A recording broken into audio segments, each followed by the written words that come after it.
அனைவருக்கும் வணக்கம். அனைவருக்கும் புத்தாண்டு நல்வாழ்த்துக்கள். ஆக்சுவலா நிஃப்டி மட்டும் தான் புத்தாண்ட வந்து செலிப்ரேட் பண்ணுது. மத்த ஸ்டாக்ஸுக்கெல்லாம் இன்னும் 2025ல தான் இருக்க மாரி ஃபீலிங்ஸ்ல இருக்கு.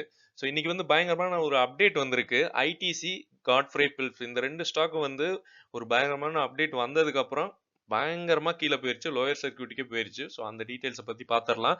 ஸோ இது வந்து எப்படி ஃபோக்கஸ்ல இருக்குமா அப்படிங்கிறதையும் பாத்துரலாம். ஸோ அதுக்கப்புறம் Genus power, Zaggle, M cloud, Premier energy, Ola electric இந்த ஸ்டாக் பத்தியெல்லாம் பார்க்க போறோம். ஆக்சுவலா நிஃப்டி மூவ்மெண்ட் வந்து நமக்கு ஏத்த மாரி நம்ம பிளான் பண்ண மாரி தான் போயிட்டு இருக்கு. ஓகே, ஆல் டைம் ஹை நோக்கி தான் போயிட்டு இருக்கு. ஆல்மோஸ்ட் இன்னைக்குமே நல்ல ஒரு பாசிட்டிவ்ல தான் போயிட்டு இருக்கு. பட் நம்ம ஸ்டாக்ஸ் எல்லாம் நம்ம பிளான் பண்ண மாரியே போகல. ஸோ இன்னும் வரும் நாட்கள்ல மேபி மேல போகுமா அப்படின்னு தெரியல. சரி, நீங்க வந்து எந்த ஒரு ஸ்டாக்க வாங்குனாலும் ஒரு 50% வாங்கிட்டு பேலன்ஸ் வந்து அந்த ஒரு ஸ்டாக்குக்காக ஒரு ₹1,00,000 ஒதுக்குறீங்க அப்படின்னா அதுல வந்து ஒரு ₹50,000 இன்வெஸ்ட் பண்ணுங்க. எக்ஸாம்பிள் சொல்றேன். ஸோ பேலன்ஸ் வந்து நீங்க கையில வைங்க. அப்பதான் உங்களுக்கு வந்து கீழ போகும்போது நீங்க ஆவரேஜ் பண்றது கரெக்டா இருக்கும். ஏன்னா நம்மலாம் வந்து மைக்ரானுக்கு மைக்ரான் இன்வெஸ்டர். ஸோ இந்த ஒரு பிராக்டிஸை வந்து நீங்க ஃபாலோ பண்ணுங்க. கண்டிப்பா நீங்க வந்து ஷேர் மார்க்கெட்ல ஜெயிக்கலாம். ஸோ இது வந்து நான் இதைத்தான் ஃபாலோ பண்ணிட்டு இருக்கேன். ஸோ அதைத்தான் நான் உங்கள்ட்ட சொல்றேன். ஸோ நமக்கு வந்து டெலகிராம் சேனல் இருக்கு, குரூப் இருக்கு. பயங்கரமா நிறைய எக்ஸ்பீரியன்ஸ் இன்வெஸ்டர் அவங்களோட ஒப்பீனியன்ஸை நிறைய தாட்ஸ் எல்லாம் அவங்க போடுறாங்க. உங்களுக்கு தேவைன்னா ஜாயின் பண்ணிக்கலாம். ஸோ இந்த நியூ இயர்ல நமக்கு நிறைய ஸ்டாக்ஸ் வந்து பலன் கிடைக்கும்னு நம்பலாம். கண்டிப்பா நிறைய ஸ்டாக்ஸ் பலன் கிடைக்கும். எல்லாருமே கோடீஸ்வரனா ஆகலாம். ஸோ எல்லாருக்கும் வாழ்த்துக்கள். நானும் அதுல பயணிக்கிறேன் அப்படிங்கிற போது எனக்கு ரொம்ப சந்தோஷமா இருக்கு. ஸோ வீடியோ பிடிச்சிருந்தா லைக் பண்ணுங்க, அவசியம் கிடையாது. எஃப்ஐ டேட்டா வந்து நேத்து பாருங்க. ஆக்சுவலா இயர் எண்டுங்க. இயர் எண்டுல கூட நம்ம எஃப்ஐ வந்து விட்டு வைக்கல. 3,500 கோடி வித்திருக்காங்க. 6,700 கோடி வந்து டிஏஏ அதுக்கு ஈக்குவலா வாங்கியிருக்காங்க. ஸோ தெரியல எஃப்ஐ டிஏஏ வந்து இதை ஸ்டாப் பண்ண போறாங்க. அதுக்கப்புறம் மார்க்கெட் வந்து ஃபுல்லா கீழே போகுது அப்படின்னு. ஸோ தெரியல. நிறைய பட்ஜெட் அது இதுன்னு நிறைய வந்துகிட்டு தான் இருக்கு. இருந்தாலும் நமக்கு வந்து எஃப்ஐ உள்ள வந்தாதான் நமக்கு அதான் என்ஆர் ஐஎன்ஆர் மதிப்பு வந்து அதிகமாகணும். பணம் வீக்கம் குறையணும். அப்பதான் நமக்கு வந்து நல்லா இருக்கும். நமக்கு வந்து நிறைய எஃப்ஐ வந்து உள்ள வர சான்ஸ் இருக்கு. ஃபாரின் இன்வெஸ்ட்மென்ட் உள்ள வரணும். இல்லன்னா எஃப்டிஏ ஆச்சும் உள்ள வரணும். ஃபாரின் டைரக்ட் இன்வெஸ்ட்மென்ட் வந்தா கூட நமக்கு வந்து பாசிட்டிவா இருக்கும் அப்படிங்கிறது என்னோட ஒப்பீனியன். மார்க்கெட் பாருங்க, இன்னைக்கு வந்து பயங்கரமான ஒரு கன்சல்டேஷன் ஜோன்ல தான் இருக்கு. நிஃப்டி சார்ட்ட பாருங்க.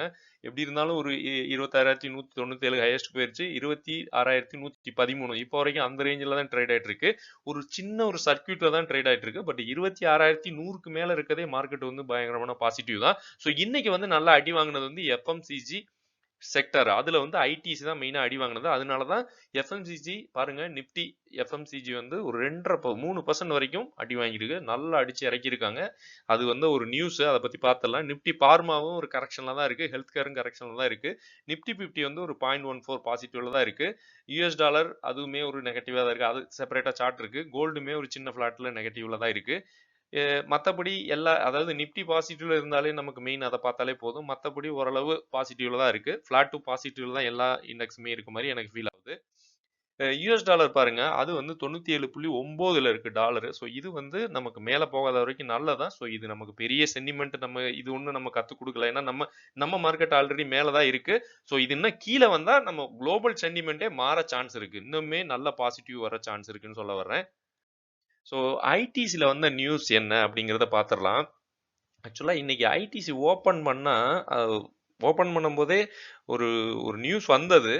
பிப்ரவரி 1ஆம் தேதி வந்து உங்களுக்கு ஒரு அடிஷனல் டாக்ஸ் வந்து போட போறாங்க. ஸோ அதனால ஐடிசி ஓபன் ஆகும்போதே பயங்கரமா, அதாவது இப்போ வந்து இப்போ நீங்க ஜஸ்ட் சார்ட்டை ஓபன் பண்ணி பாருங்க. ஒரு 10% வரைக்கும் ஐடிசி எல்லாம் கீழே இறங்கிருச்சு. அதே மாதிரி 20% வரைக்கும் நம்ம காட்ஃப்ரீயும் இறங்கியிருக்காங்க. ஸோ இதுல என்ன நியூஸ்னா, கவர்மெண்ட் வந்து cigarettes, okay, cigarettes tobacco products வந்து அடிஷனல் எக்ஸஸ் டியூட்டி அப்படின்னு கொண்டு வந்திருக்காங்க அப்படின்னு ஒரு நியூஸ் வந்திருக்கு. ஓகே, இதனால ஐடிசி இன்னொன்னு எலைட்கான் இருக்கு. பட் எலைட்கான் பாசிட்டிவ்ல இருக்கு. ஸோ தெரியல. அந்த எலைட்கான் வந்து நம்ம ட்ராக் பண்ணிட்டு தான் இருக்கோம். இருந்தாலும் நம்ம இந்த வீடியோல ஃபுல் அண்ட் ஃபுல் ஐடிசி பத்தி பாத்திரலாம். இந்த அடிஷனல் டாக்ஸ் வந்து நம்ம எப்ப இருந்து அமலுக்கு வரப்போகுதுன்னா, பிப்ரவரி யூனியன் பட்ஜெட்ல இருந்து இவங்க அமலுக்கு வரப்போகுது அப்படின்னு ஒரு நியூஸ் கொண்டு வந்திருக்காங்க. எவ்வளவு அடிஷனல் டாக்ஸ் அப்படின்னு கேட்டீங்கன்னா, இவங்க வந்து கவர்மெண்ட் வந்து ஒரு 1000 சிகரெட்டுக்கு வந்து பிக்ஸ்டு எக்ஸஸ் டியூட்டி அப்படின்னு இன்ட்ரோடியூஸ் பண்ணியிருக்காங்க. ஓகே, நியூ எக்ஸஸ் டியூட்டி அப்படின்னா 2000 முதல் 8500 வரை இருக்கும் 1000 சிகரெட்டுக்கு அப்படின்னு இருக்கு. ஸோ ஆல்ரெடி இருக்கிறதுல இருந்து இப்போ வந்து அதை மாத்துறாங்க எக்ஸஸ் டியூட்டியா. ஸோ இது வந்து சிகரெட் சைஸ் லென்த்தை பொறுத்து மாறும். ஓகே. ஸ்மால் சைஸ் சிகரெட்னா 2050 ரூபா இருக்கும். லாங் சைஸ் சிகரெட்னா 8500 வரை இது வந்து மாறும் அப்படிங்கிறாங்க. இது வந்து ஒரு அனலிஸ்ட் சொன்ன ஒப்பீனியன். ஓகே. இதெல்லாம் எக்ஸிஸ்டிங் ஒரு 40% வந்து ஜிஎஸ்டிக்கு இருக்குல்ல, அது போக இது வந்து அடிஷனலா கொடுக்குறாங்க. ஸோ இதனால மேபி இவங்களுக்கு பிரச்சனைகள் வரலாம். ஓகே. ஸோ முன்னாடி வந்து டாக்ஸ் டாக்ஸ் இருக்குல்ல, ஜிஎஸ்டி டாக்ஸ் இதெல்லாமே இருக்குல்ல, 40% ஜிஎஸ்டி இருந்தது. அதுக்கப்புறம் காம்பன்சேஷன் செஸ், ஜிஎஸ்டி காம்பன்சேஷன் செஸ்ன்னு ஒன்று இருந்தது. இப்போ என்ன சேஞ்ச் வரும் அப்படின்னா, காம்பன்சேஷன் செஸ் ரிமூவ் பண்ணிட்டு அதற்கு பதிலாக தான் நியூ அடிஷனல் டாக்ஸ் வந்து எக்ஸஸ் டியூட்டியா கொடுக்குறாங்க. ஸோ இது இது வந்து அனலிஸ்ட் சொல்றபடி என்னென்ன சிகரெட்ஸ்க்கு வந்து ஒரு 22 டு ஒரு 30% வரைக்கும் இன்க்ரீஸ் ஆகும் அப்படிங்கிறாங்க. ஆக்சுவலா இந்த காஸ்ட் இப்போ இவங்க அடிஷனலா டாக்ஸ் போடுறது, அடிஷனலா சார்ஜ் பண்றாங்கல்ல, ஸோ இது வந்து 20 டு 28% வரும், 30% வரைக்கும் வந்து சிகரெட்டோட காஸ்ட்டை வந்து இன்க்ரீஸ் பண்ணும் அப்படிங்கிறாங்க. பட் என்னதான் இன்க்ரீஸ் ஆனாலும் மக்கள் வந்து அதுல இருந்து மீள போறது இல்ல. ஓகே. எவ்வளவுதான் காசு இன்க்ரீஸ் ஆனாலும் அதை வாங்கி தான் சாப்பிட போறாங்க, குடிக்க போறாங்க.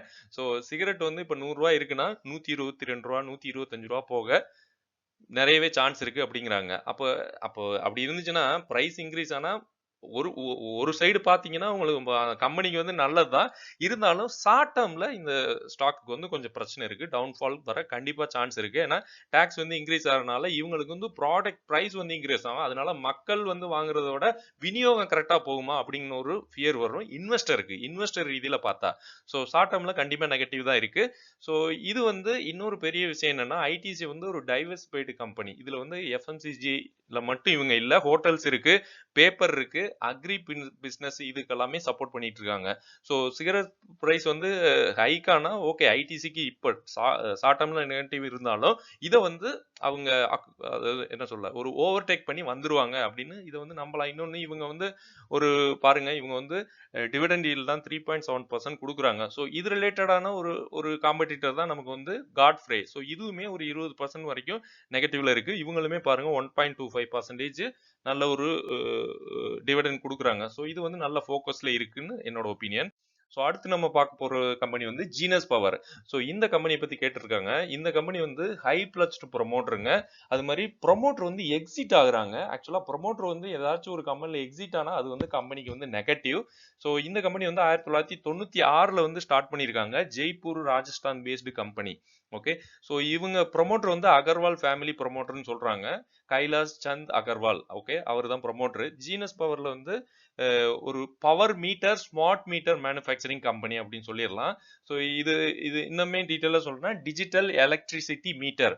இது ஆட்டோமேட்டிக்கா கரண்ட் யூசேஜ் டேட்டாவை வந்து சென்ட் பண்ணும் மீட்டர் அப்படின்னு சொல்லிடுறாங்க. ஓகே.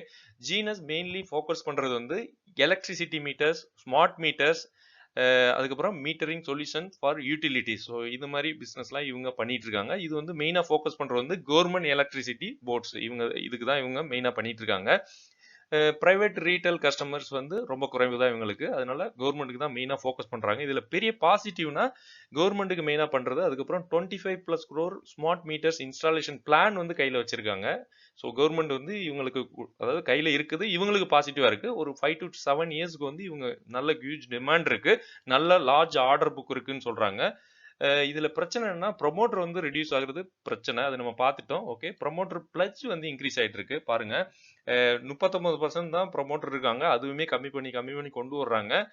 பட் அதுலயுமே அன்பிளட்ஜ்டு ப்ரொமோட்டர் வந்து 12% தான் இருக்காங்க. பேலன்ஸ் எல்லாமே பிளட்ஜ் பண்ணியிருக்காங்க. இன்னொன்று எஃப்ஐ ஹோல்டிங்கும் எக்ஸிட் ஆகுறாங்க. ஸோ அது ஒரு பிரச்சனை இருக்கு. மார்க்கெட் சென்டிமெண்ட் வந்து நார்மலா இப்போதைக்கு நெகட்டிவ்ல தான் இருக்கு. ஸோ இது கொஞ்சம் பிரச்சனைகள் இருக்கு. இருந்தாலும் ப்ரொமோட்டர் வந்து எதுக்காக இந்த அளவுக்கு கடன் வாங்கணும் அப்படின்னா, அவங்க வந்து ஒர்க்கிங் கேபிட்டல் இப்போ பேமெண்ட் டிலே எல்லாம் வர சான்ஸ் இருக்கு. இப்போ இவங்க கவர்மெண்ட் பேஸ்டு கம்பெனி. ஸோ அதனால பேமெண்ட் டிலே எல்லாம் கண்டிப்பா வரும். ஸோ அதை மேனேஜ் பண்றதுக்காக, டேக்கிள் பண்றதுக்காக இவங்க வந்து பண்றாங்க. இன்னொன்னு, இவங்க கம்பெனியை கூட டெவலப் பண்றதுக்காக இது மாதிரி பண்ணலாம். ஏன்னா இவங்களுக்கு டிமாண்ட் வந்து நல்லா இருக்கு, இன்னுமே ஆர்டர் புக்குமே பெருசா இருக்கு. ஸோ அதுக்காக சொல்றேன். பட் இருந்தாலும் இதெல்லாமே இன்வெஸ்டர் வந்து ஒத்துக்கல. ஏன்னா எப்படி இருந்தாலும் ப்ரொமோட்டர் வந்து கடன் இல்லாம இருந்தாதான் நம்ம லாங் டேர்ம்ல இன்வெஸ்டர் இருப்பாங்க. ஷார்ட் டேர்ம்ல சும்மா வாலட்டைல் பண்ணிட்டு போற இன்வெஸ்டர் கம்பெனி வந்து ரொம்ப குரோத்ல கொண்டு போக மாட்டாங்க. ஸோ அதை வச்சு சொல்லணும்னா இந்த கம்பெனில ரெட் பிளாக் இருக்கு. எதனாலன்னா ஹை பிளஸ்டு ப்ரொமோட்டர். ஸோ இந்த ஒரு ஸ்டோரி இது வந்து இவங்க மாற்றணும். ஆக்சுவலாக ப்ரொமோட்டர் வந்து வேற எங்கேயாச்சும் கடன் வாங்காமல் அவங்க பிஸ்னஸ் வந்து கொண்டு மூவ் பண்ணாங்கன்னா ஃபியூச்சரில் வந்து நல்ல ஒரு டிமாண்ட் இருக்கும். ஸோ இது வந்து ப்ளஸ் ரிடக்ஷன் பிளான் இவங்க ஏதாச்சும் பண்ணணும். ஸோ அதுக்காக வந்து மார்க்கெட் வந்து இப்போ வெயிட் பண்ணிக்கிட்டு இருக்கு. மற்றபடி இப்போ ப்ரைஸ் வந்து ஒரு கரெக்ஷனில் தான் இருக்கு. ஸோ நீங்கள் இதை பார்த்துட்டு பார்க்கலாம். பிஇ வேல்யூவேஷன் எல்லாமே நல்ல ஒரு வேல்யூவேஷன் தான் காமிக்கிறாங்க. பட் ப்ரொமோட்டர் வந்து மெயினாக பாருங்க அன்பிளஸ்டு ஃப்ரம் ஹோல்டிங் வந்து 12% தான் இருக்காங்க. இது வந்து ஒரு சின்ன நெகட்டிவா இருக்கு. சின்னதில்ல, கொஞ்சம் பெரிய நெகட்டிவ் தான். எம் கிளவுட் இந்த கம்பெனி வந்து இப்போதான் வந்திருக்கு. பட் பிளச் பண்றதா இவங்க வந்து ப்ரொமோட்டர் வந்து இதுலயுமே பிளச் பண்ணிட்டு இருக்காங்க. இது இன்க்ரீஸ் ஆகும் அப்படின்னு ஒரு பயம் இருக்கு. ஆக்சுவலா ப்ரொமோட்டர் வந்து பிளச் பண்ண ஆரம்பிச்சிட்டாங்கன்னா அது எவ்வளவு தூரம் பிளச் பண்ணுவாங்க அப்படின்னு தெரியாது. எம் கிளவுட பத்தி சொல்லிட்டு இருக்கேன். ஆக்சுவலா இந்த கம்பெனி வந்து 1981 ஸ்டார்ட் பண்ணியிருக்காங்க. சவுத் இந்தியா ப்ராஜெக்ட் லிமிடெட் அந்த நேம்ல முன்னாடி ஸ்டார்ட் பண்ணியிருக்காங்க. அதுக்கப்புறம் 2018 தான் எம் கிளவுட் மெக்கானாலினிக் ஏன்னா எம் கிளவுட்னு மாத்திருக்காங்க. மெகாலனிக் கிளவுட் லிமிடெட் அப்படின்னு தெலுங்கானா பேஸ்டு கம்பெனி. இது வந்து ஒரு டெக்னாலஜி டிஜிட்டல் சொல்யூஷன் கம்பெனி அப்படின்னு சொல்லிடலாம். ஐடி சர்வீசஸ், சர்வைலன்ஸ், டிஜிட்டல் டிரான்ஸ்ஃபர்மேஷன்ல ஃபோக்கஸ் பண்றாங்க. இவங்க ப்ரொமோட்டர் வந்து ஜெகன்மோகன் ரெட்டி, ஜோசப் சுதீர் ரெட்டி. ஸோ இவங்க எல்லாமே இதுல வந்து மல்டி டெக்ல வந்து நல்ல எக்ஸ்பர்ட்னு சொல்றாங்க இந்த ப்ரொமோட்டர். இவங்களுக்குமே கிளைண்ட்ஸ்னா கவர்மெண்ட் டிபார்ட்மெண்ட், இன்ஃப்ராஸ்ட்ரக்சர் கம்பெனி, இன்னுமே 100+ கிளைண்ட்ஸ் வந்து குளோபலி இருக்காங்க. ஸோ இது வந்து நல்ல ஒரு அதாவது கிளைண்ட்ஸ் நிறைய இருக்காங்க. ஸோ இதுல நிறையமே டிஸ்அட்வான்டேஜ் இருக்கு. இவங்களுக்கு வந்து ஏஐ சர்வைலன்ஸ் ட்ரோன்ஸ் இந்த மாதிரி இதுல இருக்கிறதுனால இவங்களுக்கு பாசிட்டிவ். பட் டிஸ்அட்வான்டேஜ்னா என்னன்னா ஸ்மால் ஸ்கேல்ல பண்ணிட்டு இருக்காங்க. காம்படிஷன் ஹையா இருக்கு. ஸோ பெரிய பிக் ப்ராஜெக்ட் வந்துச்சுன்னா இவங்க எடுக்க முடியாது. பட் நிறைய பண்றாங்க, இருந்தாலும் இவங்களுக்கு கொஞ்சம் இஷ்யூஸ் இருக்கு. ஸோ இதை வச்சு சொல்றேன், பிக் ஸ்கேல்ல இவங்க பண்ண முடியாது.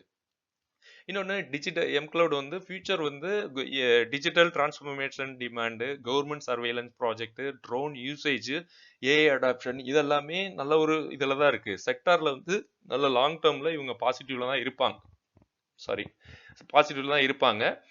லேட்டஸ்டாக வந்து நியூ இ சர்வைலன்ஸ் ஆர்டர்ஸ்லாம் இவங்களுக்கு கிடைச்சிருக்குன்னு சொல்கிறாங்க. இன்னொன்று ஃபின்டெக் கம்பெனி வந்து அக்வசிஷன் பண்ண போகிறதா அப்படின்னு ஒரு பிளான் இவங்க வச்சுருக்காங்க. ஸோ அதெல்லாம் இவங்களுக்கு பாசிட்டிவ் சென்டிமெண்ட்டாக இருக்குது. ரிசல்ட் க்ரோத் வந்து ஸ்ட்ராங்காக ரிஃப்ளெக்ட் ஆகலை. ஆக்சுவலாக அதான் உண்மை. ஆக்சுவலாக இவங்க ரிசல்ட் எல்லாம் இப்போதைக்கு ரீசெண்டாக நல்லா இல்லை. இவங்களுக்கு என்னதான் சேல்ஸ் க்ரோத் இருந்தாலும் இவங்களோட பிரைஸ் ஸ்டாக் பிரைஸ் மூவ் ஆகிறதுக்கு ரீசன் இந்த ரீசன்ட் குவார்டர்ஸ்ல வந்து இவங்க ப்ராஃபிட் க்ரோத் எல்லாம் கொஞ்சம் மிக்ஸ்டா வருது. ஸோ அதுதான் இதுல இருக்க பிரச்சனை. ஃபிக்ஸ்டு அதாவது ஸ்டாக் வந்து 52 வீக் ஹைல இருந்து ஹெவி கரெக்ஷன் ஆயிட்டு இருக்கு. ப்ராஃபிட் க்ரோத் வந்து கொஞ்சம் கம்மியா இருக்கு. மார்க்கெட் சென்டிமெண்ட் நெகட்டிவா தான் இருக்கு. ப்ரொமோட்டர் ஆக்ஷன் ஆக்சுவலாக இவங்க வந்து இப்போ பிளச் பண்ண ஆரம்பிச்சிட்டாங்களா, அது ஒரு பயமாகவே இருக்குது எல்லாருக்குமே. ஆக்சுவலாக அதில் வந்து ஒரு கிளியர் இம்ப்ரூவ்மெண்ட் வேணும். ப்ரொமோட்டர் வந்து பிளச் பண்ணாமல் இருக்கணும். ப்ரொமோட்டர் இல்லைன்னா பிளச் பண்ணுறத வந்து நிறுத்தணும். ஓகே, இப்போ வந்து எவ்வளவு 46% தான் அன்பிளச்டு ப்ரொமோட்டர் ஹோல்டிங். பேலன்ஸ் எல்லாமே பிளச் பண்ணியிருக்காங்க. இன்னொன்று ரீசெண்டாக வந்த கம்பெனி. ஸோ அந்த ஃபியர் போகணும் இன்வெஸ்டருக்கு. ஸோ அது போயிடுச்சுன்னா இவங்க வந்து இன்னுமே கம்பெனி வந்து மேலே போக சான்ஸ் இருக்கு. அதுக்கப்புறம் ஜாகிள் இந்த கம்பெனி பத்தி பேசிடலாம். கேட்டிருந்தாங்க. ரீட்டைல் வந்து இதுல இன்க்ரீஸ் ஆறாங்க. எல்லா கம்பெனிலையும் ஒரு பிரச்சனை இருக்கு. அதனாலதான் பிரைஸ் வந்து கீழே வருது. இருந்தாலும் அது வந்து ஃபியூச்சர் அந்த கம்பெனி ப்ரொமோட்டர்லாம் அதை டேக்கிள் பண்ணி மேல வந்துருவாங்களா? ஸோ அதைத்தான் நம்ம மெயினா பார்த்துட்டு இருக்கோம். பிசினஸ் மாடல் மட்டும் கிடையாது, அந்த ப்ரொமோட்டர் நல்ல ப்ரொமோட்டர் இருக்கணும். அந்த பேக்ரவுண்டு, பிசினஸ் growth, டிமாண்ட் ஃபியூச்சர்ல எப்படி இருக்கும் இதெல்லாம் பார்த்து தான் நம்ம முதலீடு பண்ணணும். பிரச்சனை இருந்தா மட்டும்தான் பிரைஸ் கீழே வரும். அதை மறந்துடாதீங்க. ஸோ நான் வாங்கியிருக்க கம்பெனி மட்டும் பிரச்சனை இல்லை அப்படிலாம் கிடையாது. நான் வாங்கியிருக்கதும் பிரச்சனை இருக்கு. லிண்டே இந்தியா, நியூஜென், விபிஎல், இந்த மாதிரி ஆயில் இந்தியா, இதெல்லாம் எல்லாமே பிரச்சனை இருக்கு. ஓகே, இப்போ லைலாட்ஸ் மெட்டல் எல்லாருமே பிரச்சனை இருக்கு. பட் இருந்தாலும் அவங்க எல்லாம் டேக்கிள் பண்ணி வருவாங்களா, அதெல்லாம் அனலைசிஸ் பண்ணி தான் நான் வாங்கிட்டு இருக்கேன். ஸோ எல்லாருமே கரெக்டாக வாங்கணும்லாம் தெரியாது. இப்போ நானுமே மிஸ்டேக் பண்ணலாம். ஓகே, இப்போ இதுல வந்து இந்த கம்பெனில வந்து பிரைஸ் வச்சு வேல்யூவேஷன் ஓகே மாதிரி தான் இருக்கு. ஓகே, இதுல வந்து டிஐ வந்து எக்ஸிட் ஆகுறாங்க சின்னதா. ரிசல்ட் வந்து கொஞ்சம் மிக்ஸ்டா கொடுத்துட்டு இருக்காங்க. இன்னொன்னு இவங்களோட சேல்ஸ் பாருங்க, சேல்ஸ் வந்து நல்லா இருக்கு. அதாவது 5 வருஷம் பார்த்தாலும் 80%, 3 வருஷம் 52%, இந்த வருஷம் 47% நல்லா தான் கொடுத்துட்டு இருக்காங்க. இவங்களோட மார்க்கெட் கேபிட்டல் 4700 கோடி. ஆக்சுவலா மார்க்கெட் கேபிட்டல் எல்லாமே நம்ம இப்ப பாக்குறது எல்லாமே ஸ்மால் கேப்பா தான் இருக்கு. ஸோ பார்க்கலாம் பிக் கேப் ஏதாச்சும் லார்ஜ் கேப் ஏதாச்சும் பார்ப்போமான்னு. இன்னொன்னு இவங்களோட இது டெப்ட்டுமே இவங்க பாருங்க 70 கோடில இருந்து 14 கோடியா கம்மி பண்ணியிருக்காங்க. பிஜி ரேஷியோ அது மாதிரி டெப்ட் எக்யூட்டி இதெல்லாமே நல்ல ஒரு பர்சன்டேஜ் தான். இவங்க இந்த கம்பெனி வந்து Zaggle prepaid ocean services. Okay, 2011ல ஸ்டார்ட் பண்ணியிருக்காங்க. ஹைதராபாத் பேஸ்ட் கம்பெனி இதுவும்.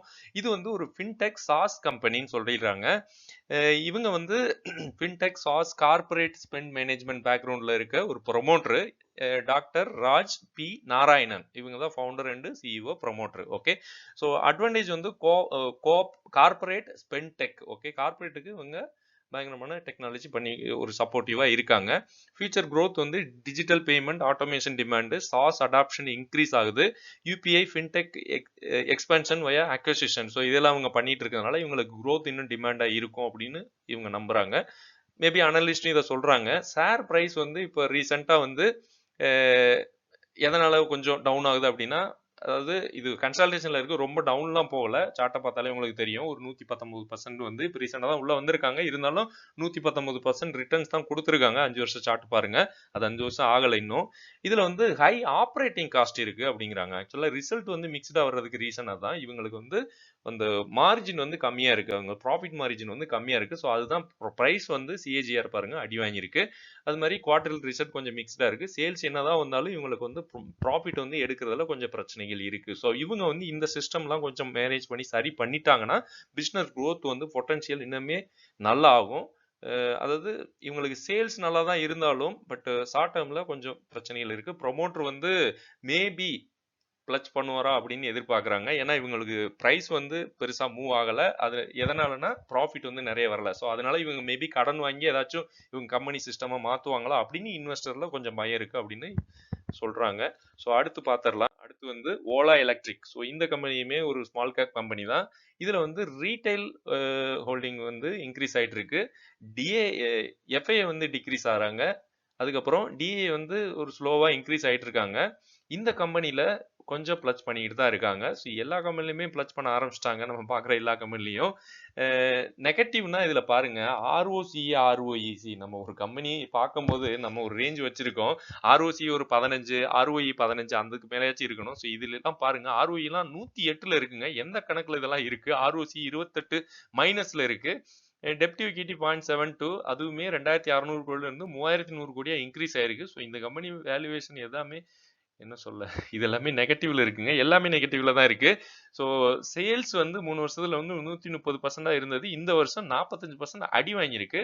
1 இயர்ல பிரைஸ் மொத்தம் 58% கீழே விழுந்திருக்கு. ஆக்சுவலா இவங்க ஐபிஓ வந்ததுக்கு அப்புறம் கீழே படுத்துட்டாங்க. ஆக்சுவலா நிறைய பேர் ஐபிஓல மாட்டிட்டு இருக்காங்க, அது எனக்கு தெரியும். நான் வாங்குற மாதிரி இல்ல. நிறைய பேர் என்கிட்ட கேட்டிருந்தாங்க அந்த டைம்ல, என்னோட ஃப்ரெண்ட்ஸ் எல்லாம். ஓகே, ஸோ நிறைய பேர் மாட்டியிருக்காங்க. இது வந்து 2017ல வந்து உள்ள வந்திருக்கு இந்த கம்பெனி.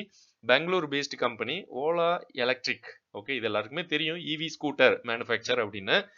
ப்ரொமோட்டர் வந்து பாவிஷ் அகர்வால் அப்படிங்கிறாங்க. ஃபவுண்டர் அண்ட் சிஇஓ இவர் தான். இவி மொபிலிட்டி பேக்ரவுண்ட், இந்த பேக்ரவுண்ட்ல இவர் இருக்காரு.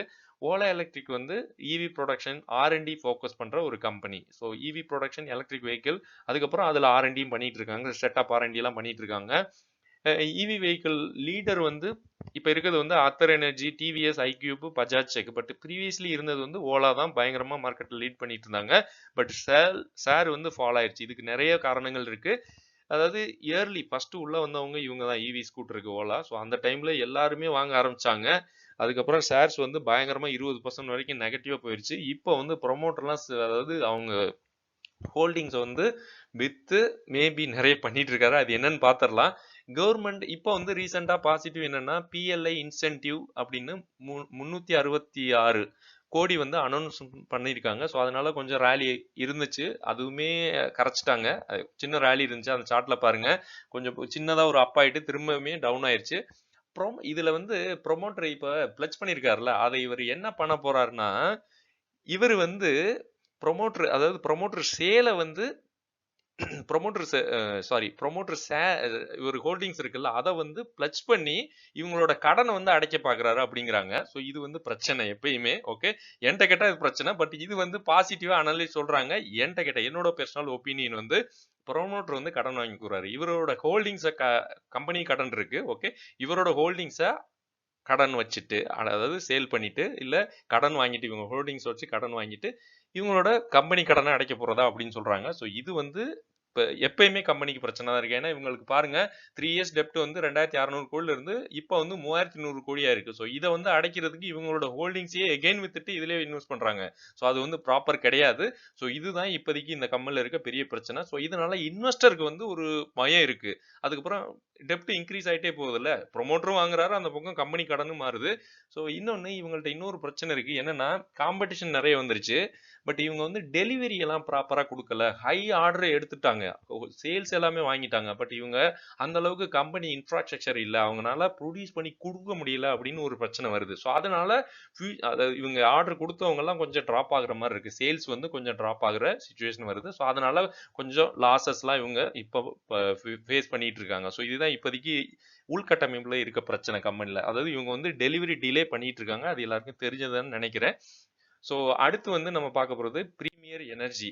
ஓகே, இந்த கம்பெனி பற்றி பார்த்துடலாம். இந்த கம்பெனி வந்து ப்ரொமோட்டர் வந்து இதுலையுமே பிளச் பண்ணியிருக்காங்களா அப்படின்னு ஒரு பயம் வருது. ஓகே, இதில் வந்து ப்ரொமோட்டர் வந்து பிளச் பண்ண போகிறதா அப்படின்னு ஒரு நியூஸ் வந்துகிட்டு இருக்கு. அது வந்து ஒரு அனலிஸ்ட் வந்து ஒரு நியூஸ் விட்டுருக்காரு.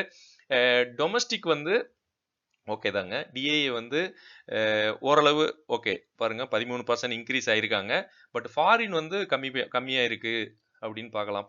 ஃபாரின் இன்வெஸ்ட்மெண்ட் வந்து ஒரு 4.23 4.28 இதுவுமே சின்னதா குறைஞ்சிக்கிட்டு இருக்கு. பட் ப்ரொமோட்டர் வந்து இப்போ வரைக்கும் பிளச் பண்ணல. பட் இது வந்து ஒரு அனலிஸ்ட் மட்டும் என்ன சொல்றாங்கன்னா, இவங்களுக்கு கடன் வந்து கூடுது. 3 இயர்ஸ் டெப்ட் பாருங்க 455 கோடில இருந்து 1600 கோடியா மாதிரி இருக்கு. ஸோ இது நான் வந்து இப்போ கொஞ்சம் டீட்டெயிலா பார்த்தேன்.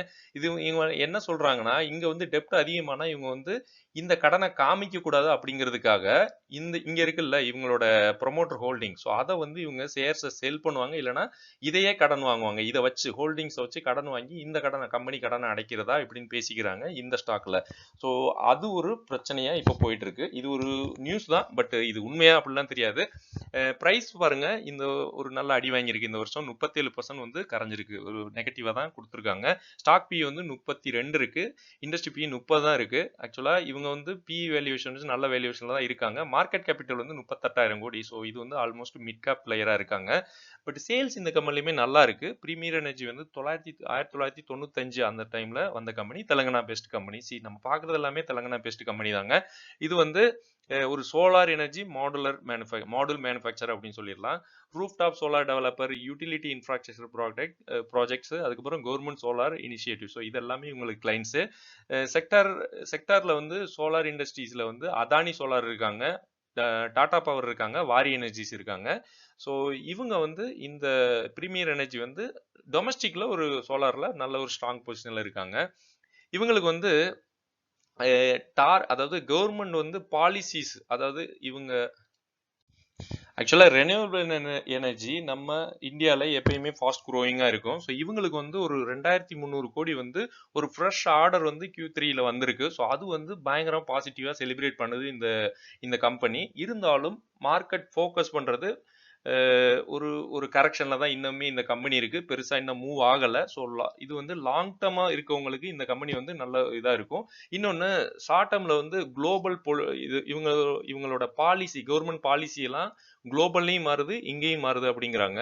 ஸோ அது வந்து இந்த கம்பெனிக்கு கொஞ்சம் பிரச்சனைகள் இருக்கு. ஸோ அதனால growth வந்து, அதாவது டிமாண்ட் இருந்தாலும் இவங்களோட பிசினஸ் growth வந்து ப்ராஃபிட்ல போகுமா அப்படின்னு ஒரு கன்சர்ன் வருது. இது வந்து இன்வெஸ்டருக்கு கொஞ்சம் பயத்தை காமிக்குது. ஸோ அதனால இன்னுமே கீழே போக சான்ஸ் இருக்கு அப்படின்னு எதிர்பார்க்குறாங்க. ஸோ ஓகே ஃப்ரெண்ட்ஸ், அடுத்த வீடியோல பார்க்கலாம். நன்றி.